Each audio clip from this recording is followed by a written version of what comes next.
Hey everyone, welcome back to The New Critic, and today we're going to be looking at Season 5 of The Walking Dead. So, picking up where Season 4 left off, the characters are now being held captive at Terminus, and they need to escape.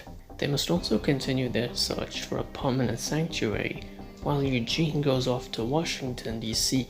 in order to cure the virus once and for all. And of course, Beth also went missing towards the end of Season 4, so it's up to the group to find her. So before we begin, let me just say that while I did enjoy this season, I think it's overrated. I know that upon its initial release, it had like the highest Rotten Tomatoes score of 90%, and some fans considered it to be the peak of the show in general, but for me it has a lot of problems compared to the previous seasons.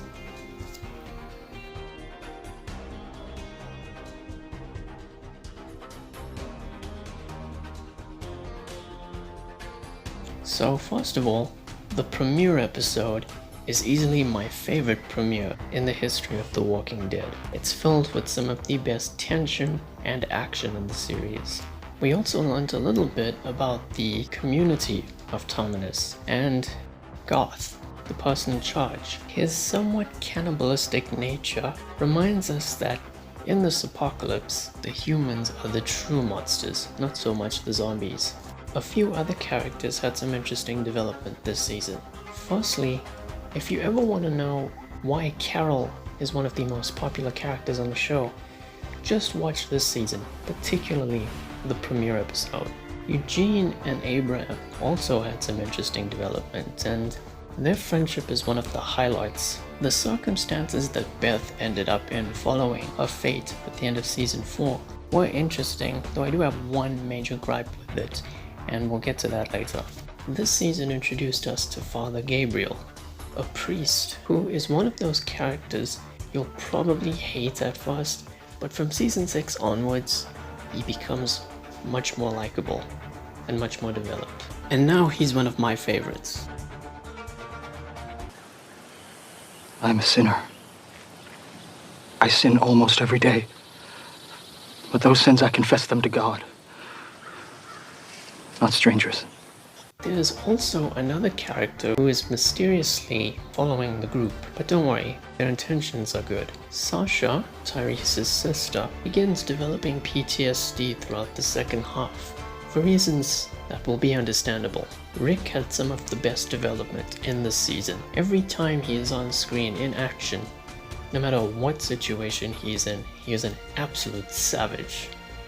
And I won't say when or how exactly, but he kind of revisits his days as a dictator, or in this case, a Ricktator, in the season.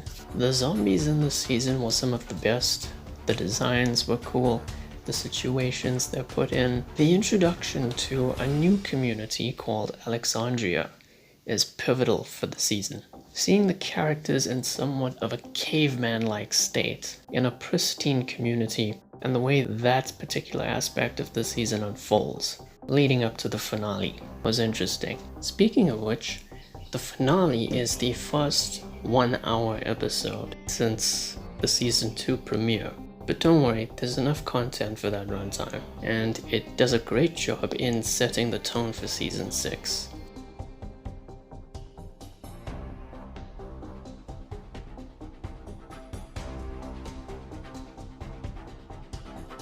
Now, despite the first half of the season having a very fast pace to it and having a lot to offer, quantity doesn't necessarily mean quality.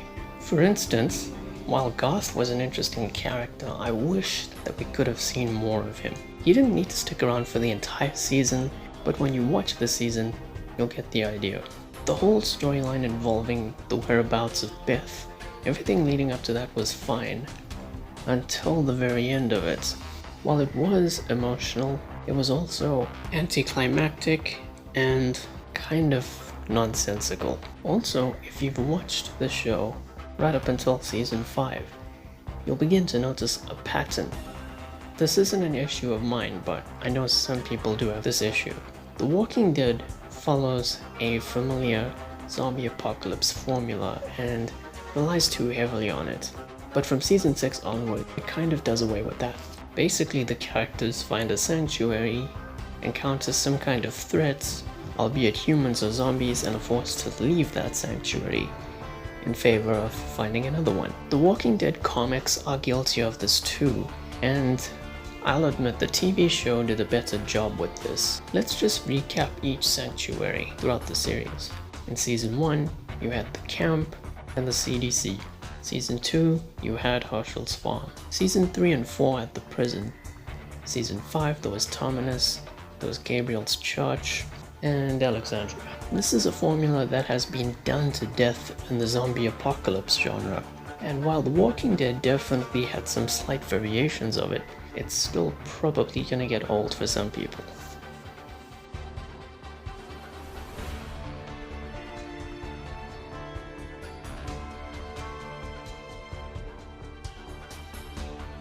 So yeah, that was my review of season 5 of The Walking Dead. Next time we're going to be doing something a little bit different. We're going to look at season 1 of Fear the Walking Dead. So thank you all for watching. Please be sure to like the video, share it and subscribe, and hit the notification icon. Be safe during this time, and I'll see you soon.